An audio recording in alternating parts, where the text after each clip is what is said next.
50장.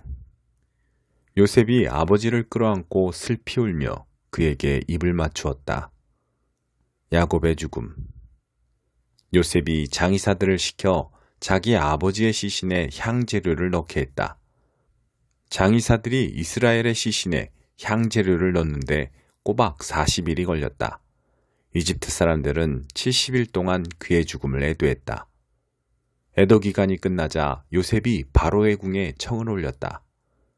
여러분이 진심으로 저를 생각하는 마음이 있거든 바로께 제 말씀을 전해 주십시오. 제 아버지께서 제게 맹세하게 하시면서 나는 곧 죽는다.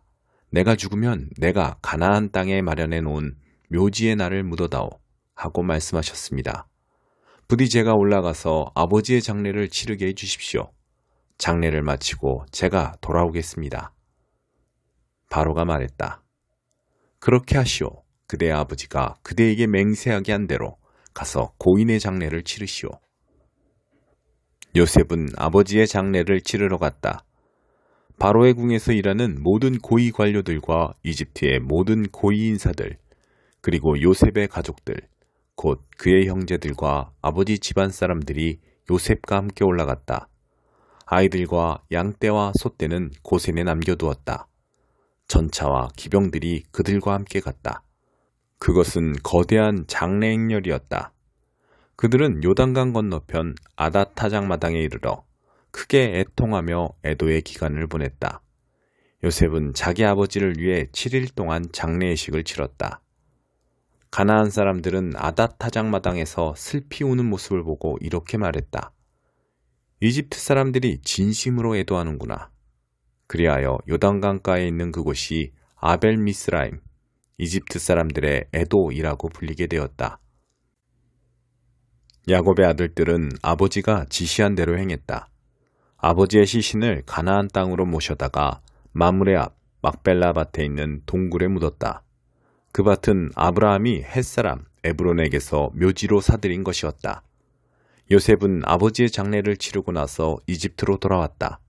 아버지의 장례를 치르러 요셉과 함께 갔던 형제들도 그와 함께 돌아왔다. 장례를 치르고 나서 요셉의 형들이 서로 말했다. 요셉이 우리에게 원한을 품고 우리가 그에게 저지른 모든 악을 되갚으려고 하면 어떻게 하지? 그래서 그들은 요셉에게 이런 전가를 보냈다. 아버지께서 돌아가시기 전에 분부하시기를 요셉에게 전하여라. 내 형들이 내게 아주 못된 짓을 했으나 너는 내 형들의 죄, 그들의 모든 잘못을 용서해 주어라 하고 말씀하셨습니다. 그러니 아우님, 아버지께서 섬기시던 그 하나님의 종들인 우리가 지은 죄를 용서해 주시겠습니까? 요셉은 이 전가를 받고 울었다. 요셉의 형들이 직접 와서 요셉 앞에 엎드려 말했다. 우리가 아우님의 종이 되겠습니다. 요셉이 대답했다. 두려워하지 마십시오. 내가 하나님을 대신하겠습니까? 보다시피 형님들이 나를 해치려고 악한 일을 꾸몄으나 하나님께서는 그 계략을 선으로 바꾸셔서 나를 이롭게 하셨고 지금 형님들 주위에서 이루어진 모든 일에서 보는 것처럼 수많은 사람들도 살리신 것입니다. 두려워할 이유가 없으니 마음 편히 지내십시오. 제가 형님들과 형님들의 자녀들을 보살피겠습니다.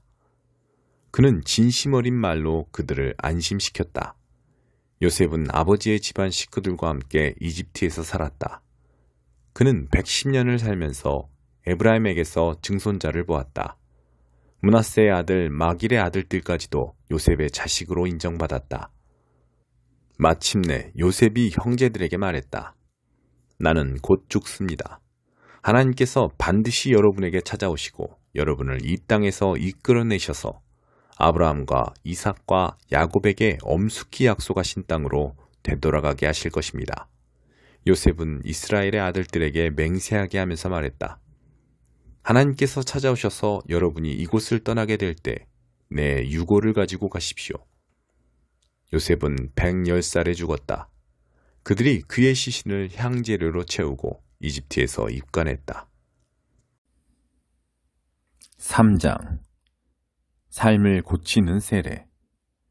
디베르 황제가 다스린 지 15년째 되는 해, 곧 본디오 빌라도가 유대 총독으로 있고 헤롯이 갈릴리를 다스리고 그 동생 빌립이 이두레와 드라곤닛을 다스리고 두사니아가 아빌레네를 다스리고 안나스와 가야바가 대치사장으로 있을 때 사가랴의 아들 요한이 광야에 있다가 하나님의 메시지를 받았다.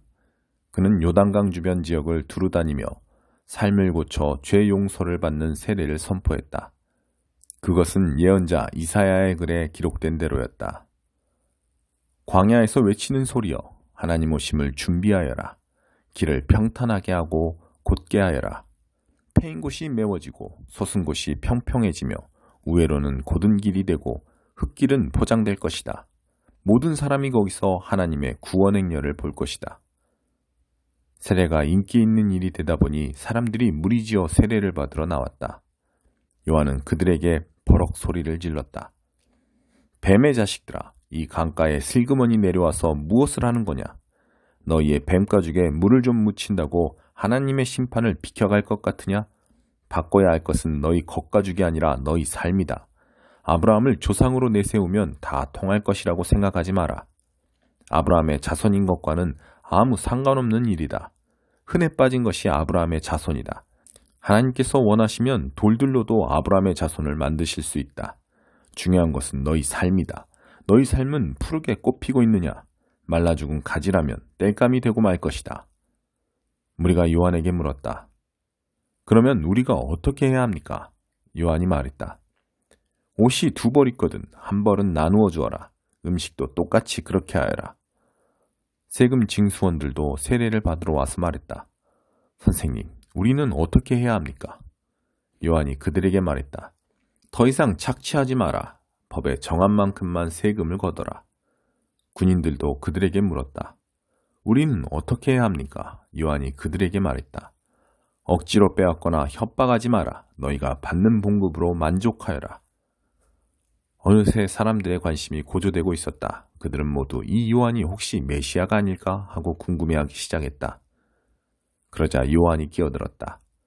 나는 이 강에서 세례를 주고 있다. 이 드라마의 주인공은 너희 안에 천국의 삶과 불과 성령을 발화시켜 너희를 완전히 바꾸어 놓으실 것이다.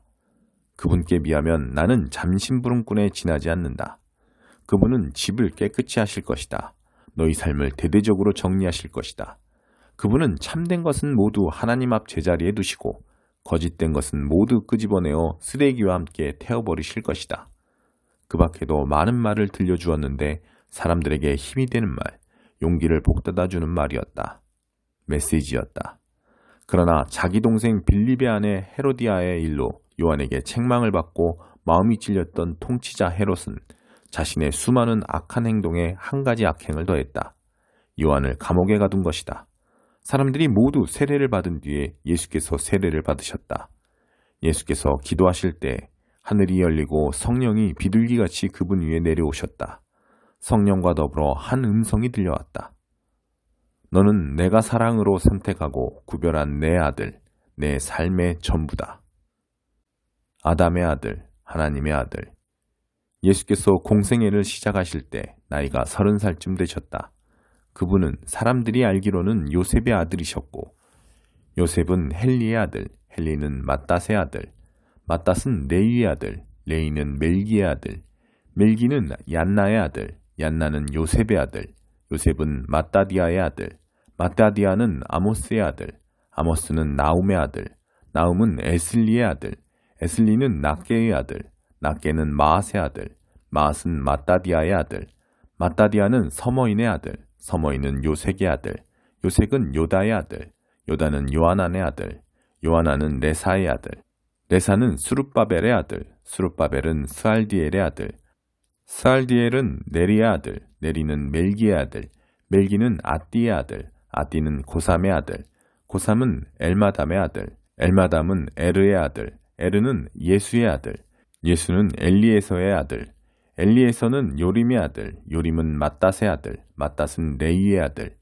레이는 시므온의 아들, 시므온은 유다의 아들, 유다는 요셉의 아들, 요셉은 요남의 아들, 요남은 엘리야김의 아들, 엘리야김은 멜리야의 아들, 멜리야는 맨나의 아들, 맨나는 맏다다의 아들, 맏다다는 나단의 아들, 나단은 다윗의 아들, 다윗은 이새의 아들, 이새는 오벳의 아들, 오벳은 보아스의 아들, 보아스는 살몬의 아들, 살몬은 나손의 아들, 나손은 아미나답의 아들, 아미나답은 아드민의 아들, 아드민은 아니의 아들, 아니는 헤스론의 아들, 헤스론은 베레스의 아들, 베레스는 유다의 아들, 유다는 야곱의 아들, 야곱은 이삭의 아들, 이삭은 아브라함의 아들, 아브라함은 데라의 아들, 데라는 나홀의 아들, 나홀은 수룩의 아들, 수룩은 루우의 아들, 루우는 벨렉의 아들, 벨렉은 헤베의 아들, 헤베는 살라의 아들, 살라는 가이난의 아들, 가이난은 아박삿의 아들, 아박삿은 셈의 아들, 셈은 노아의 아들,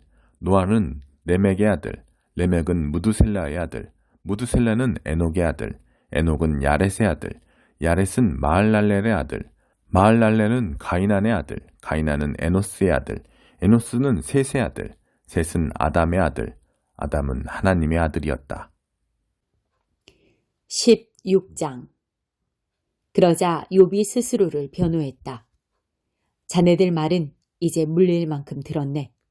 그것도 위로라고 하는 건가? 그 장황한 연설은 끝도 없는가? 무슨 문제가 있기에 그렇게 계속 짓거리는가? 자네들이 내 처지라면 나도 자네들처럼 말할 수 있겠지. 끔찍한 장광설을 끌어 모아 지겹도록 들려줄 수 있을 걸세. 하지만 난 절대로 그렇게 하지 않을 거야. 격려하고 위로하고 안심시키는 말을 할 걸세. 복장 터지게 하는 말이 아니라. 큰 소리로 말해도 기분이 나아지지 않고 입을 다물고 있어도 도움이 안 됩니다. 나는 완전히 꺾였습니다. 하나님, 주께서 나와 내 가족을 완전히 망하게 하셨습니다. 나를 말린 자두처럼 오그라들게 하시고 주께서 나를 대적하심을 세상에 알리셨습니다. 거울에 비친 수척한 얼굴이 나를 노려보며 주께서 나를 어찌 대하시는지 말없이 증언합니다. 주님의 진노가 나를 노리고 주님의 이가 나를 갈갈이 찢으며 주님의 눈이 뚫어져라 나를 노려봅니다. 하나님이 내 원수가 되시다니. 사람들이 나를 보고 놀라 벌린 입을 다물지 못합니다. 그들은 나를 경멸하여 마구 때리고 집단으로 공격합니다. 그런데 하나님은 가만히 서 계시면서 저들이 하는 대로 내버려 두시고 악인들이 저 하고 싶은 대로 나를 함부로 대하도록 내버려 두십니다. 분수를 지키며 제 일을 감당하던 나를 하나님이 두들겨 패시고 멱살을 쥐어 내던지십니다. 주께서 나를 표적으로 삼으시고 궁수들을 모아 내게 화살을 쏘게 하십니다. 그들이 사정없이 쏜 화살이 내 몸에 잔뜩 박혔고 창자가 터져 쓰디쓴 담즙이 땅바닥에 쏟아집니다. 주께서 나에게 달려들어 맹공격을 퍼부으시고 성난 황소처럼 내게 돌진하십니다. 나는 수의를 지어 입고 흙먼지 바닥에 엎드렸습니다.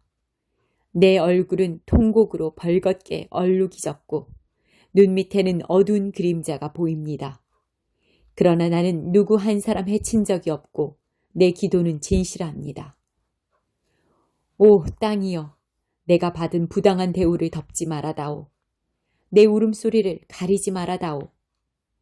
하늘에는 나의 진실을 아는 분이 틀림없이 계실 것이다. 지극히 높은 하늘에는 내 무죄를 밝혀줄 변호사가 계실 것이다. 내가 하나님 앞에서 눈이 퉁퉁 붓도록 우는 동안 그분은 나의 수호자, 나의 친구가 되어주실 것이다.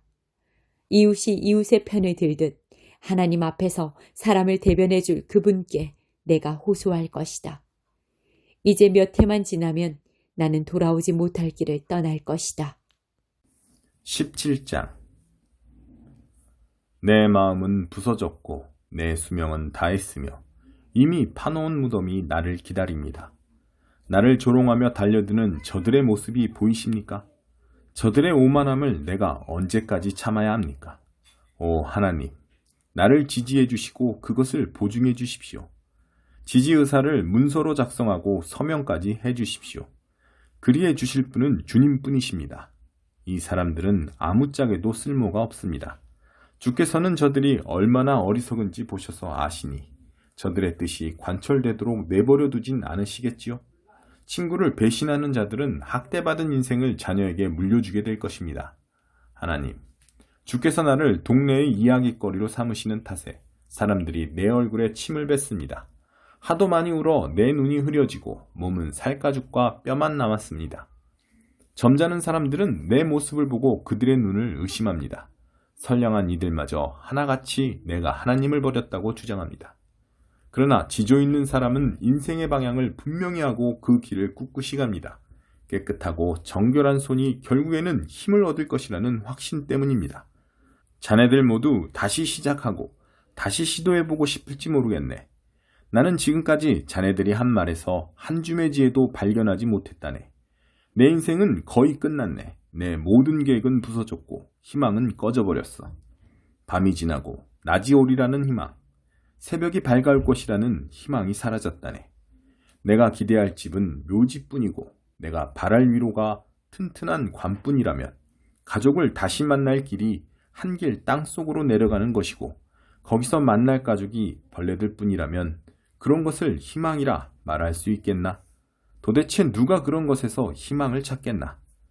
아닐 것이네. 내가 희망과 함께 묻히는 날, 자네들은 우리 둘의 합동장례식에 참석하게 될 걸세. 4장. 여러분은 우리 지도자들을 무슨 대단한 사람이라도 되는 양 여기지 마십시오. 우리는 그리스도의 종이지 그분의 주인이 아닙니다. 우리는 하나님의 장엄한 비밀들로 여러분을 인도하는 안내인이지 그 비밀들을 보호하기 위해 배치된 경비원이 아닙니다. 좋은 안내인이 갖추어야 할 덕목은 믿음직스러움과 정확한 지식입니다. 여러분이 나를 어떻게 생각하든 사람들이 나를 어떻게 평가하든 그것이 내게는 조금도 중요하지 않습니다. 나는 내 자신을 평가하지 않습니다. 그러한 일로 비교하는 것은 무의미합니다. 나는 여러분의 좋은 안내인이 되기에 어긋날 만한 일을 한 적이 없습니다. 그렇다고 내가 대단하다는 뜻은 아닙니다. 그런 판단을 내리시는 분은 주님이십니다.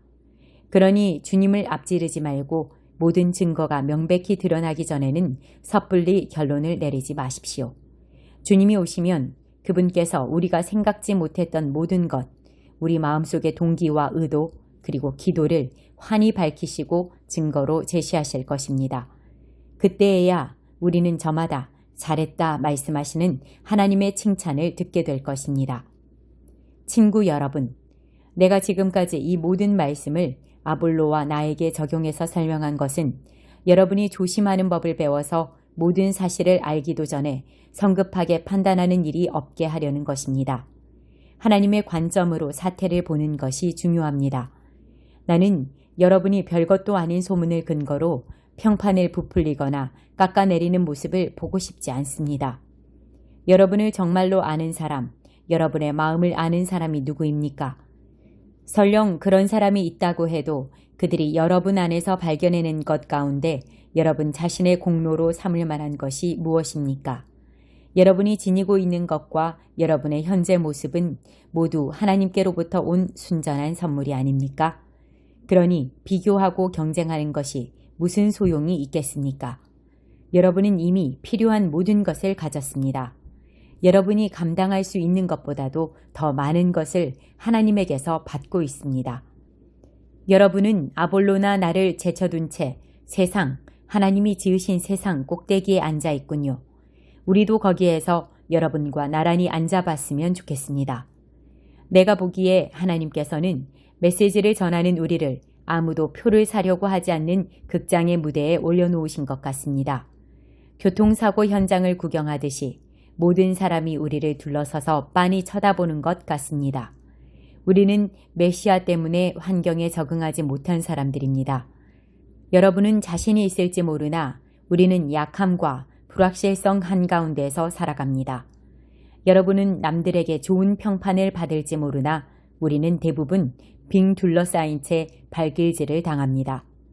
우리는 식사할 시간도 넉넉치 않고 누더기 옷을 입고 문전박대를 당하고 어디에서든 허드렛 일을 얻어 근근히 생계를 꾸려갑니다.